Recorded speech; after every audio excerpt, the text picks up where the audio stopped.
Hello and welcome to Writer's BlockBuster. My name is Creed, and I recently discovered one of my all-time favorite films. Director Paul Anderson pitched this movie as The Shining, but in space, and I think that he nailed the eerie and continuous buildup that Jack Torrance displays, only instead of taking place in the Overlook Hotel, this one is on the confined and claustrophobic corridors of a spaceship. It's a psychological space horror that takes beats from Hellraiser and would make any Dead Space fan squeal with delight. So prepare your stasis tanks as we go through the wormhole of what happens in Event Horizon. Also, there will be spoilers in this breakdown, so you've been warned. 2015. First permanent colony established on the moon. 2032. Commercial mining begins on Mars. 2040. Deep space research vessel Event Horizon launched to explore boundaries of solar system. She disappears without a trace beyond the 8th planet, Neptune. It is the worst space disaster on record. 2047. Now, we see the Event Horizon floating above Neptune, completely desolate. Objects float in the empty vessel until we see a figure silhouetted by a window who then begins to scream. Don't forget to like and subscribe. Dr. Weir wakes up suddenly. He pulls a photo from his wall. I miss you. He walks down the hallway, and we see that he's on the Daylight Station, hovering just above Earth. He boards a ship called the Lewis and Clark, which is assigned to a top-secret search and rescue mission. We meet Smith, the pilot, Stark, the XO, Justin, aka Baby Bear, the engineer, Morpheus, Miller, the captain, Cooper, the rescue technician, Peters, the medic, and DJ, the patrolman and right-hand man to Miller. They are all prepping for an extended space travel and will have to spend the journey in stasis tanks due to the extreme gravitational force they'll endure while traveling. Claustrophobic? Very. After 56 days, Dr. Weir unexpectedly wakes up. When he exits the tank, he hears whispering coming from down the hallway. As he walks, we see that the ship is different now. It's dirtier than when he went under, and photos now cover some of the walls. When he gets to the command deck, he sees someone sitting in a chair. He turns the figure to face him, recognizing her as his deceased wife, Claire. Claire opens her eyes, revealing empty sockets, and says, "I'm waiting," causing Dr. Weir to scream.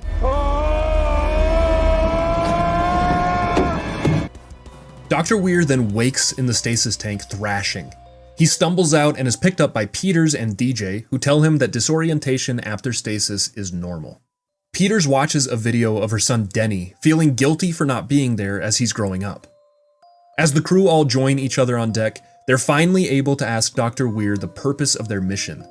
We learn that they have recently received a signal from the Event Horizon after 7 years of silence. The rest of the world was told that the ship had malfunctioned and blown up, but that just isn't true. It was actually being used as an experiment to attempt faster than light travel. As he's explaining it, we get the classic example of bending spacetime using a piece of paper. The shortest distance between 2 points is 0, and that's what the gateway does. It folds space so that point A and point B coexist in the same space and time. When the spacecraft passes through the gateway, space returns to normal. It's called a gravity drive. Yes, science! And when asked why Weir was sent on this mission, we learn that it's because he built and designed the drive for the ship. But when the Event Horizon was given the green light to try the drive, it disappeared. Until now. When it reappeared, the ship sent out a signal containing a human voice. When they play the recording, DJ thinks that he recognizes some of the voices as Latin. Liberate me. Something, I can't make out the rest. Liberate me. Save me. The Lewis and Clark enter Neptune's atmosphere and do a flyby of the Event Horizon, seeing no signs of life whatsoever. When they run analytics, they see that the ship still has internal pressure and the reactor is still capable of power, but the temperature is in deep cold, which means that none of the crew could have possibly survived. Miller, Justin, and Peters enter the Event Horizon. Justin heads to engineering, while Miller and Peters go to clear the forward decks and personal quarters. As they wander down the hallway, they see explosives placed along the central path, and Weir informs them that they would detonate in case of an emergency, which would allow the forward decks to dislodge as an emergency pod. They scan for life but find nothing. This place is a tomb. Peters finds blood in the control room, and when the lights flash, we see gory remains lining the walls. Peters removes the ship log, but when she turns around, she sees a frozen, floating corpse. Upon further inspection, we see that it is the same screaming man that we saw at the beginning of the film. Justin enters the reactor room, and we see the gravity drive.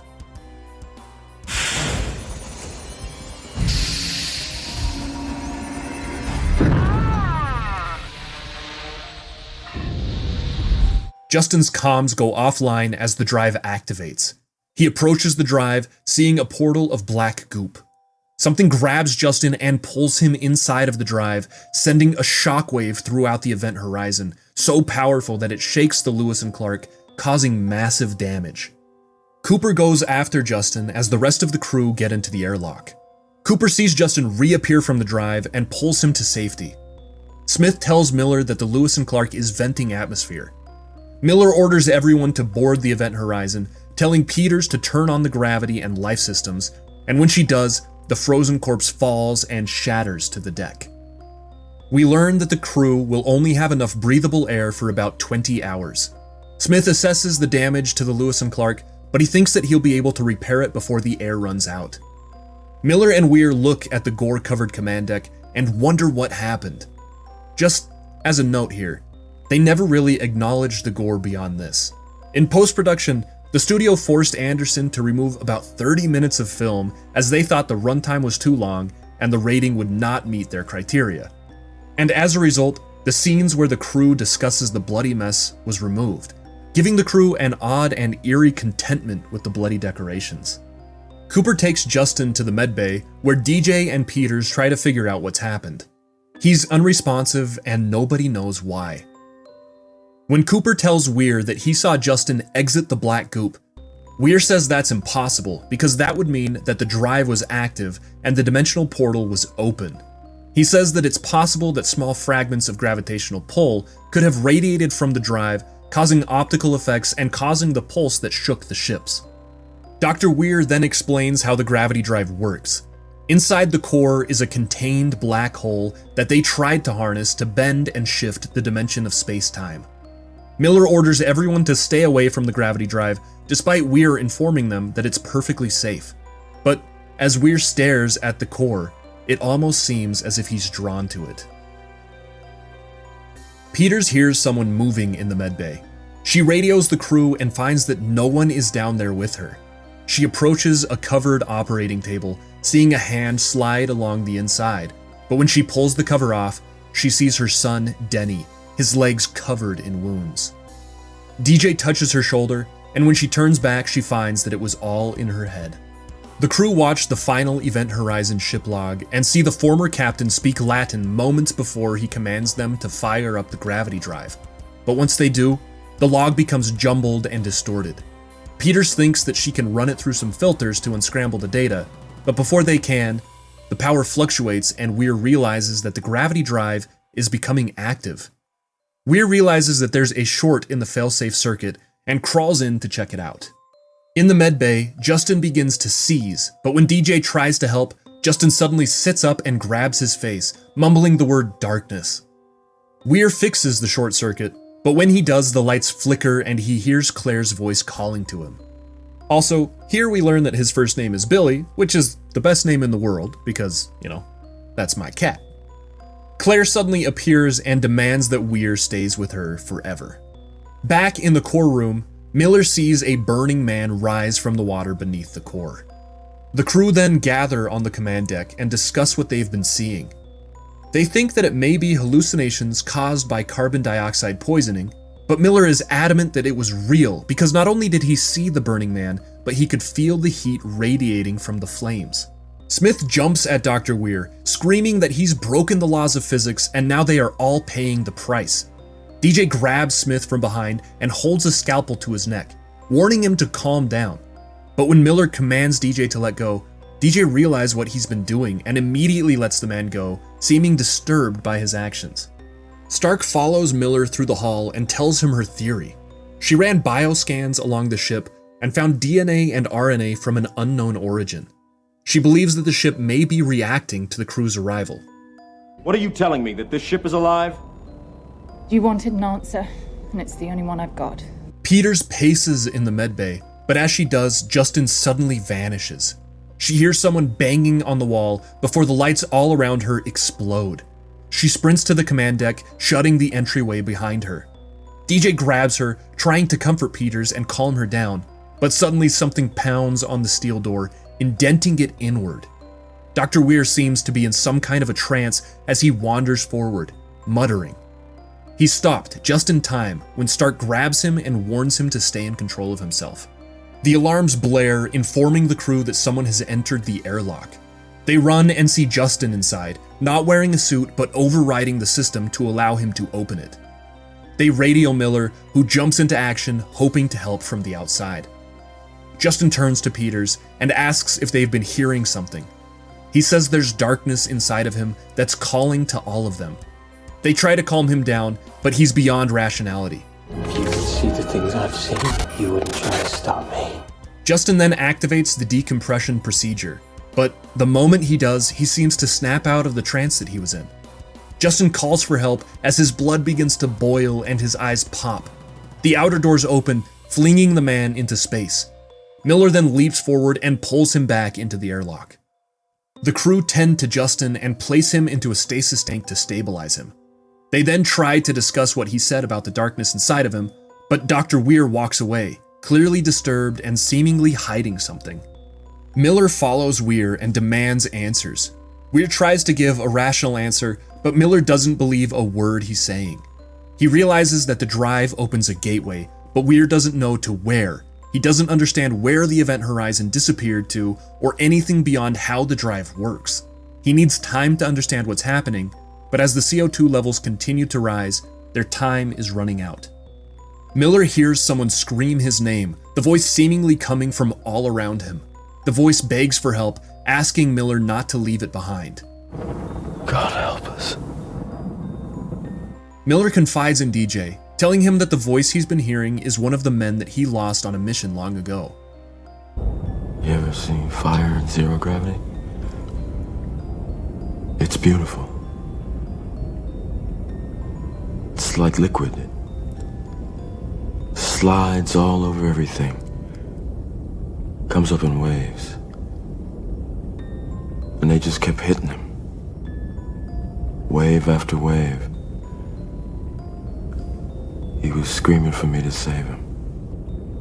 Miller goes on to say that the ship seems to know his fears and weaknesses, and it's using them to break him down.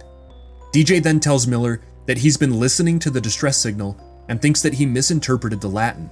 It wasn't someone calling for help at all. Save yourself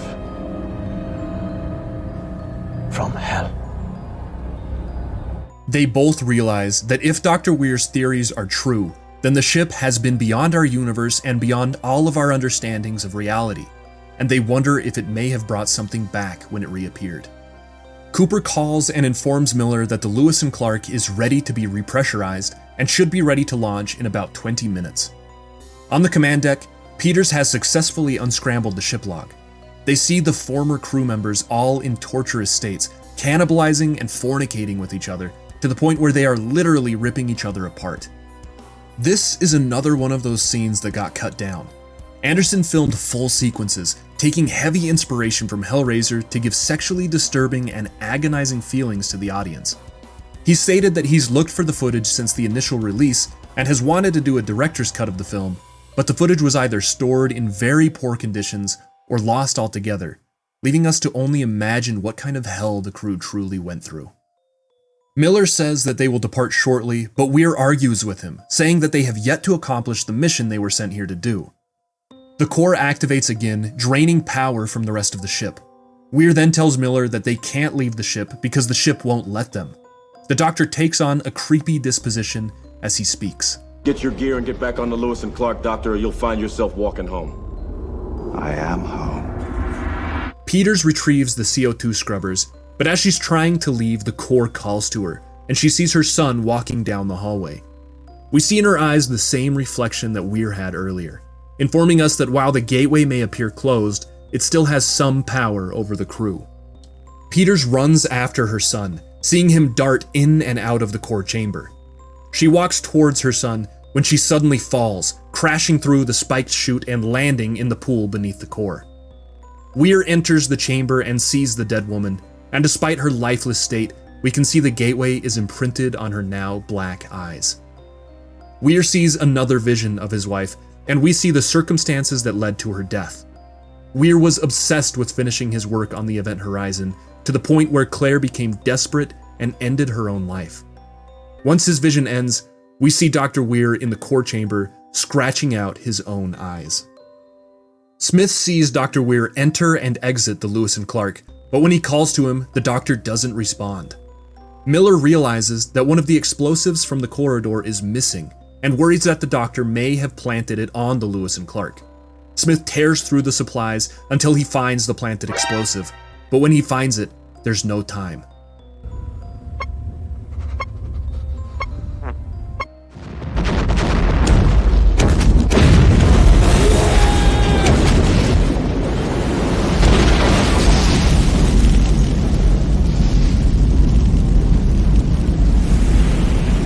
Smith is killed in the explosion, and Cooper is hurled into space. Then, in probably the cheesiest scene of the film, Cooper jumps from space and blows his oxygen tank to propel him back to the Event Horizon.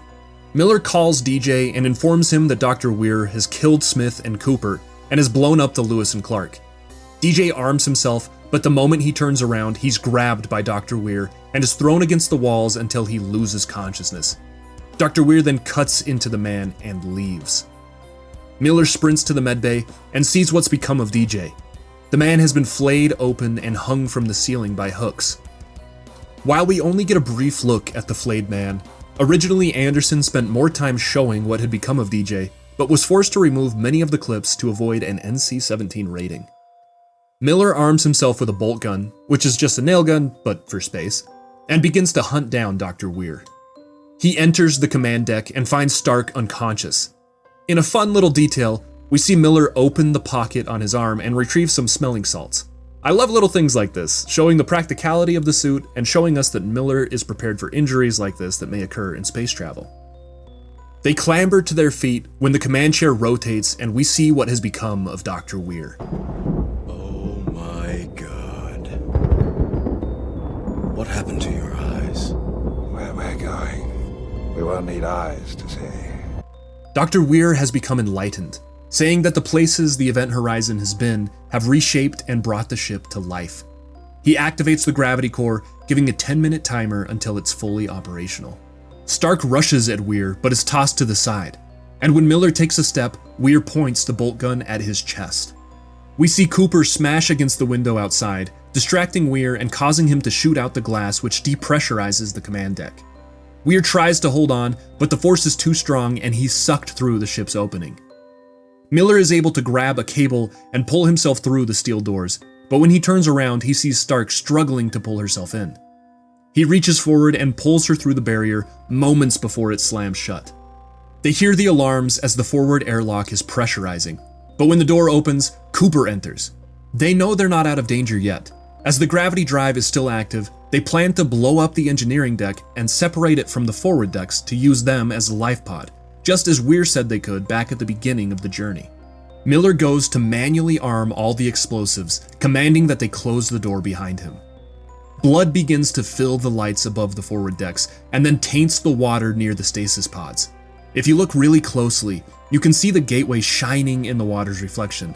Just another really cool blink or you'll miss it detail that I absolutely love. The water cascades over Stark and knocks her down to the lower deck. Miller has successfully armed the explosives and has the trigger in hand. He turns to go back when he sees the burning man from before, who screams at him that Miller let him burn before throwing a torrent of flames at the captain. Miller runs into the core room, diving through the closing doors just before a stream of fire engulfs him. Suddenly, the burning man appears behind him and smacks him against the wall, causing Miller to drop the explosive trigger. Miller says that he knows the burning man isn't real, and we see his facade melt away, revealing Dr. Weir, his face now cut in ceremonious patterns. The ship brought me back. I told you she won't let me leave. She won't let anyone leave. Did you really think you could destroy this ship? She's defied space and time. She's been to a place you couldn't possibly imagine. And now, it is time to go back. Miller smacks Dr. Weir with a CO2 scrubber, but the man catches it and kicks the captain against the wall. Miller then reaches for the detonator and offers Weir to take him and spare his crew, but Weir is beyond compromise and demands that the lives of all of them belong to him and the Event Horizon. Miller then activates the detonator, and we see the corridor of the Horizon explode, propelling the forward deck out of Neptune's atmosphere. Cooper and Stark watch as the gravity core activates and the back half of the ship disappears. We cut to 72 days later, where we see a rescue team enter the forward decks. They see the floating survivors, and when Stark comes to, she sees that one of the rescuers is Dr. Weir himself. Only it's not. She suddenly wakes up again, showing that the Doctor was not actually there, but that she will be feeling the effects of the Event Horizon for the rest of her life. The doors close, leaving one last hint of the gateway. And that is where the movie ends. When I saw this movie, it became an instant favorite. The psychological aspect melding in with an incredibly well-done space horror caused this movie to jump from unknown to amazing in one fell swoop. I know Dead Space isn't a movie, but it was one of my very first introductions to how amazing horror can be, and ever since I was introduced to it, I've been hooked by all things scary and eerie, and especially psychologically terrifying. It's a shame to me that Anderson can't find the rest of the footage for this film, because I think a director's cut of this might have just been my favorite movie of all time. But as it is, it still ranks itself among the greats in my mind. The depiction of Sam Neill as Dr. Weir slowly going crazy due to being entranced and obsessed with his work was both intriguing and a plot twist that I definitely did not expect. It's cool to see that he had this obsession before the Horizon went to whatever dimension it went to the point where his wife ended up actually paying the consequences. And that's what the ship leached onto, knowing that that aspect alone would give it power over the man. So what did you think? Did you enjoy the Event Horizon as much as I did? And if you did, don't forget to leave a like as well as subscribe so that you don't miss out on the next great film that we cover. If there's a movie that you'd like to see me cover in the future, don't forget to put that down in the comments below. But yeah, don't forget to check out the All Titles playlist if you'd like to see more of what we've covered, and we'll see you next time. Bye-bye!